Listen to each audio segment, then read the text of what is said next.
बोलिए भारत माता की, भारत माता की। भारतीय जनता पार्टी जिंदाबाद, भारतीय जनता पार्टी जिंदाबाद। कमल छाप जिंदाबाद, कमल छाप जिंदाबाद। नरेंद्र मोदी जिंदाबाद, नरेंद्र मोदी जिंदाबाद। जेपी नड्डा जिंदाबाद, जेपी नड्डा जिंदाबाद। मालविका देवी जिंदाबाद, मालविका देवी जिंदाबाद। अभिनंदन पंडा जिंदाबाद, अभिनंदन पंडा जिंदाबाद। जय जगन्नाथ, जय जगन्नाथ। आज नुआपाड़ा की इस पवित्र धरती में आज के चुनावी सभा में मंच में विराजमान भारतीय जनता पार्टी के वरिष्ठ नेता और सांसद श्री बसंत कुमार पंडा जी,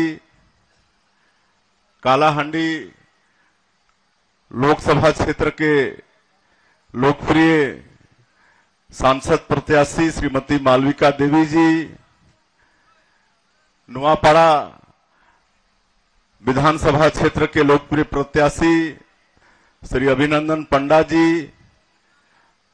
मंच में विराजमान श्री आर्क केसरी देव जी, श्री सुब्रत ठाकुर जी, श्री शिव प्रसाद मुंड जी, श्री अजीत किशोर चालान जी, श्री प्रसन्ना पाढ़ी जी, श्री जदुमणि पानीग्राही जी, श्री कमलेश दीक्षित जी, श्री तुलस पटेल जी, श्री सुशांत पाठी जी, श्री सुनीत अग्रवाल जी। हमारे छत्तीसगढ़ से पधारे हमारे रायपुर उत्तर के विधायक पुरंदर मिश्रा जी, आरंग के हमारे विधायक खुशवंत साहेब जी, श्री जगन्नाथ पानीग्राही जी, श्रीमती अलका चंद्राकर जी और मंच में विराजमान सभी हमारे भारतीय जनता पार्टी के वरिष्ठ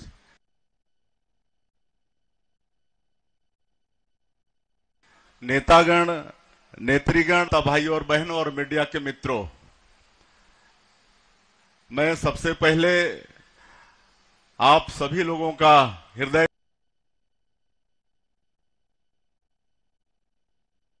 से अभिनंदन करता हूं, स्वागत करता हूं। और आप लोगों ने जो हमारा आत्मीय स्वागत किया है उसके लिए आप सभी लोगों को बहुत बहुत धन्यवाद, आभार। मैं आपके पड़ोसी राज्य छत्तीसगढ़ का आदिवासी मुख्यमंत्री, हमारा छत्तीसगढ़ और आपका उड़ीसा दोनों का अटूट रिश्ता है। मेरा जो विधानसभा है कुनकुरी, वहां से लेकर बस्तर तक छत्तीसगढ़ और उड़ीसा दोनों जुड़ा हुआ है।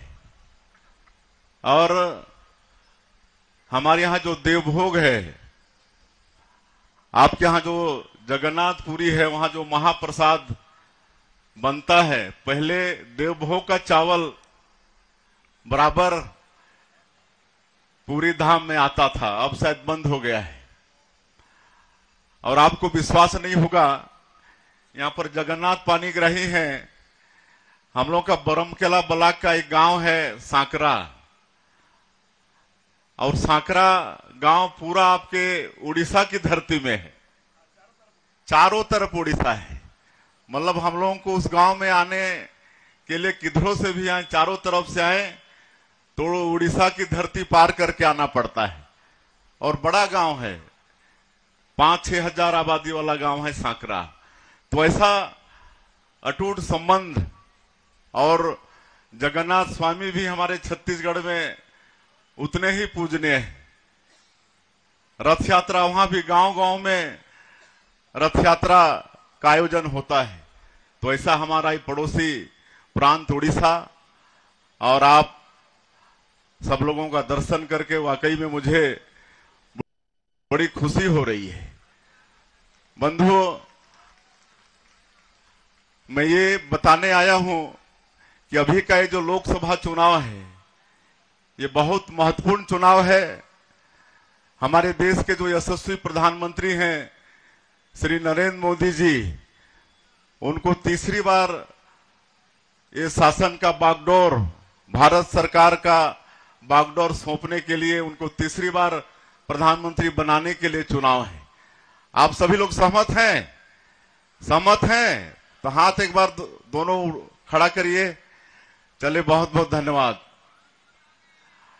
हम लोग का सौभाग्य है इस देश का कि नरेंद्र मोदी जी जैसा एक गरीब का बेटा, एक चाय बेचने वाला का बेटा प्रधानमंत्री है, जो पूरे देश को अपना परिवार मानते हैं। 140 करोड़ भारतवासियों को अपना परिवार मानते हैं, उनके सुख दुख की चिंता रात और दिन करते हैं। सबका साथ, सबका विकास, सबका विश्वास और सबका प्रयास, इसको मूल मंत्र मानते हुए देश के गांव, गरीब, किसान, मजदूर सबके विकास की चिंता करते हैं। आप लोगों को मालूम होगा कि आज श्री नरेंद्र मोदी जी दुनिया के सबसे लोकप्रिय नेता हैं। आज जहां भी जाते हैं वहां पर मोदी मोदी का नारा लगता है और पूरी दुनिया में आज 140 करोड़ भारतवासियों का मान और सम्मान बढ़ाने का काम अगर किसी ने किया है तो हमारे देश के यशस्वी प्रधानमंत्री श्री नरेंद्र मोदी जी ने किया है। आज मजबूत भारत हुआ है, शक्तिशाली भारत हुआ है। आप लोगों को मालूम है कि पहले हमारा पड़ोसी देश पाकिस्तान बात बात में गिदड़ भपकी करता था, बात बात में, और एक समय तो ऐसा भी हुआ कि हमारे देश के सैनिकों का सर कलम करके वहां के सैनिक फुटबॉल जैसे पैर से खेले थे। लेकिन उस समय की हमारी भारत सरकार शांति वार्ता करके बात खत्म कर देती थी। लेकिन नरेंद्र मोदी जी जैसा मजबूत प्रधानमंत्री हुए तो आप लोगों ने देखा है कि 2 बार सर्जिकल स्ट्राइक और एक एयर स्ट्राइक 2 बार करने के बाद पाकिस्तान को अपना औकात पता चल गया। आज भारत की तरफ नजर उठाकर देखने का भी हिम्मत नहीं करता है पाकिस्तान। तो ये नरेंद्र मोदी जी के प्रधानमंत्री बनने से फायदा हुआ है। और मेरा सौभाग्य था कि पहला जो उनका कार्यकाल था 2014 से 2019, उसमें मैं भी सांसद के रूप में और राज्य मंत्री के रूप में उनके साथ में काम किया। और पहला ही दिन उन्होंने प्रधानमंत्री बनने के बाद पार्लियामेंट में भाषण किया था और उसमें कहा था कि मेरी ये सरकार गांव के लिए, गरीबों के लिए, मजदूरों के लिए समर्पित सरकार रहेगी। और आप लोगों ने देखा होगा 2014 से 2019 के बीच में गरीबों के लिए काम उन्होंने किया। गरीबों को पक्का का मकान देने का काम, माता बहनों के सम्मान के लिए शौचालय निर्माण का काम, धुआं से मुक्ति दिलाने के लिए गैस सिलेंडर देने का काम, घर घर बैंक का खाता खोलने का काम, घर घर बिजली पहुंचाने का काम। आजादी के बाद भी देश में करीब 18,000 गांव में बिजली नहीं पहुंची थी, वहां बिजली पहुंचाने का काम भी आदरणीय मोदी जी ने किया। नल द्वारा पानी पहुंचाने का काम जल जीवन मिशन में, ये सारा काम आदरणीय मोदी जी ने अपने 10 वर्षों के कार्यकाल में किया। राम मंदिर की बात करते थे, लेकिन राम मंदिर का निर्माण भी आज उनके जैसा मजबूत प्रधानमंत्री बने तब आज राम मंदिर का निर्माण संभव हुआ है। 22 जनवरी को भगवान राम भव्य मंदिर में विराजे हैं। आज जम्मू कश्मीर से धारा 370 हटा है। विरोधी बोलते थे कि ये तो हट ही नहीं सकता, खून खराबा हो जाएगा, खून की नदियां बह जाएगी। लेकिन मोदी जी के कारण आप लोगों ने देखा कि शांति से धारा 370 भी हट गया। अब इस देश को और आगे बढ़ाना है, विश्व गुरु बनाना है इस देश को। आने वाला 2047 तक विकसित भारत के रूप में खड़ा करना है और आने वाले 5 वर्षों में भारत को आर्थिक रूप से तीसरा सबसे बड़ा ताकत बनाना है। और ये सब काम नरेंद्र मोदी जी जैसा मजबूत प्रधानमंत्री ही कर सकते हैं। इसलिए ये लोकसभा का चुनाव बहुत महत्वपूर्ण है। और आपके इस क्षेत्र से श्रीमती मालविका देवी जी प्रत्याशी, लोकप्रिय प्रत्याशी हैं।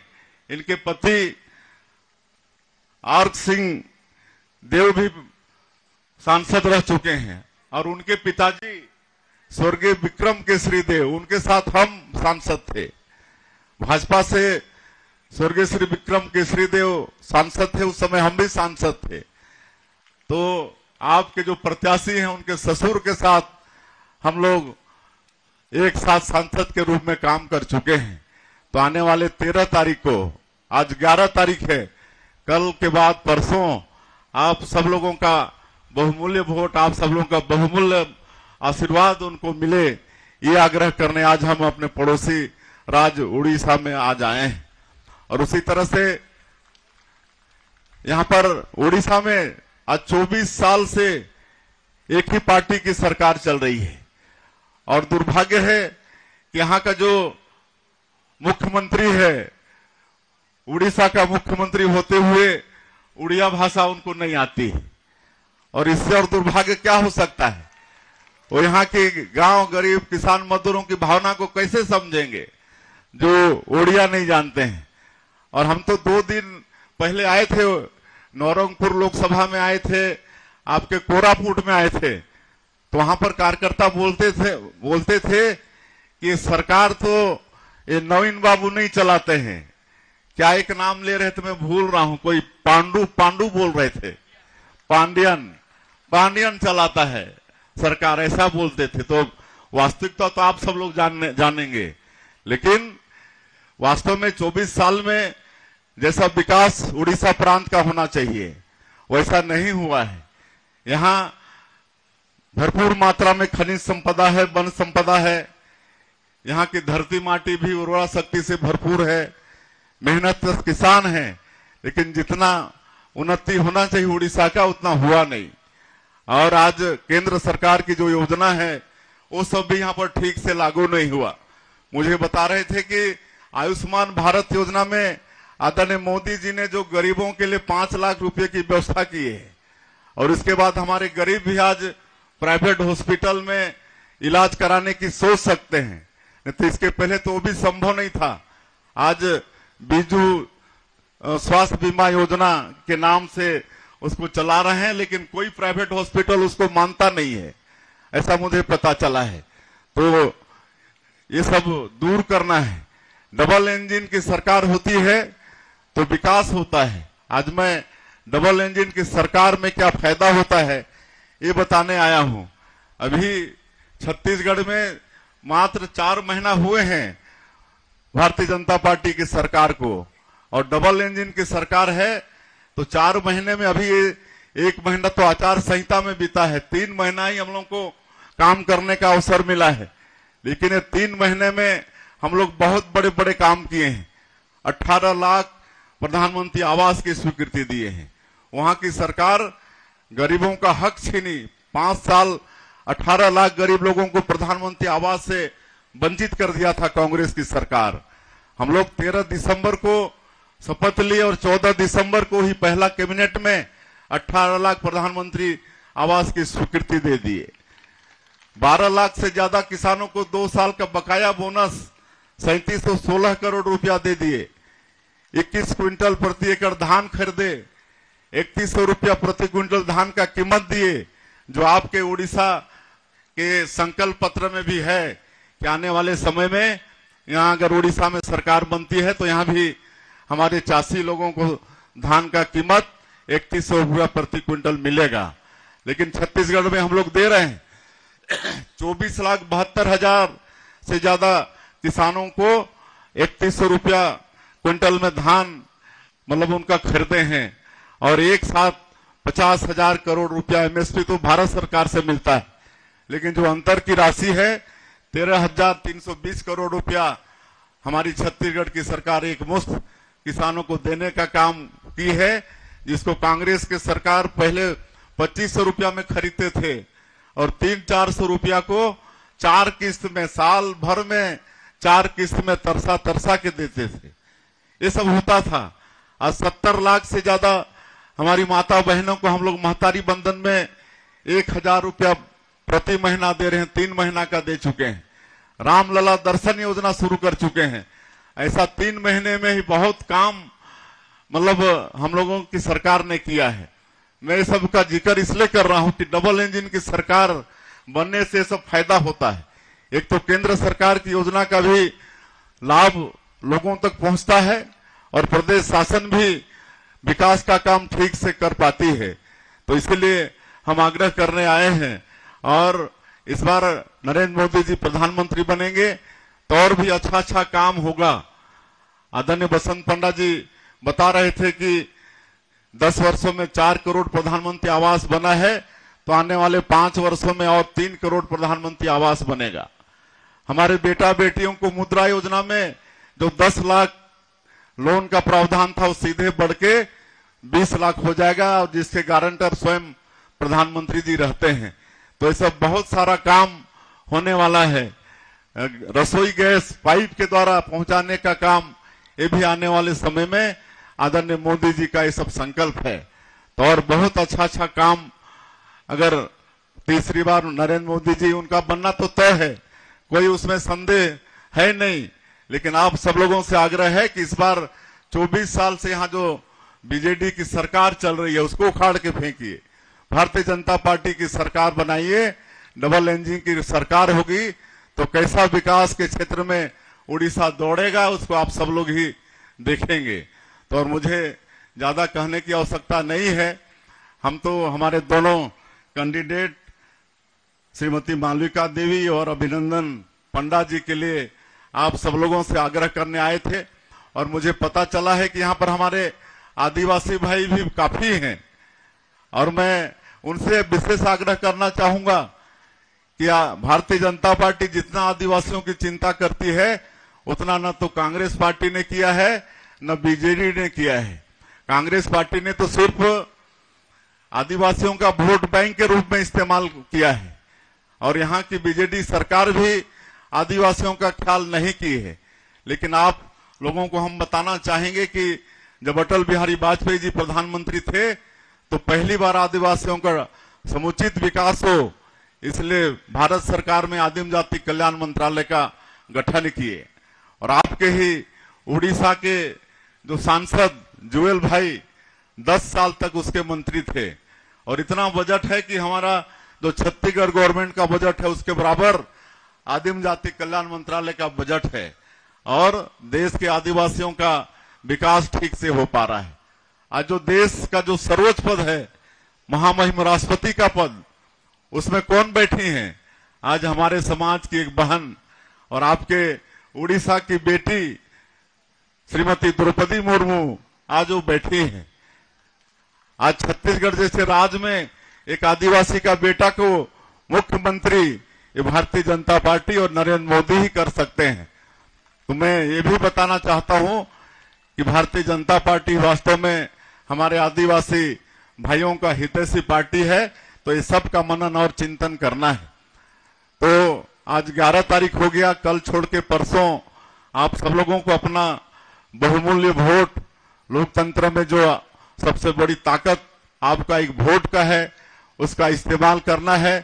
तो आप सभी लोग तैयार हैं ना? 13 तारीख को अपना बहुमूल्य वोट, 2 वोट देना पड़ेगा ना, एक विधायक के लिए, एक सांसद के लिए। तो आप सभी लोग तैयार हैं? तैयार हैं तो दोनों हमारे प्रत्याशी को दोनों हाथ उठा के आशीर्वाद दीजिए। चलिए, बहुत बहुत धन्यवाद। जय उड़ीसा, जय जगन्नाथ।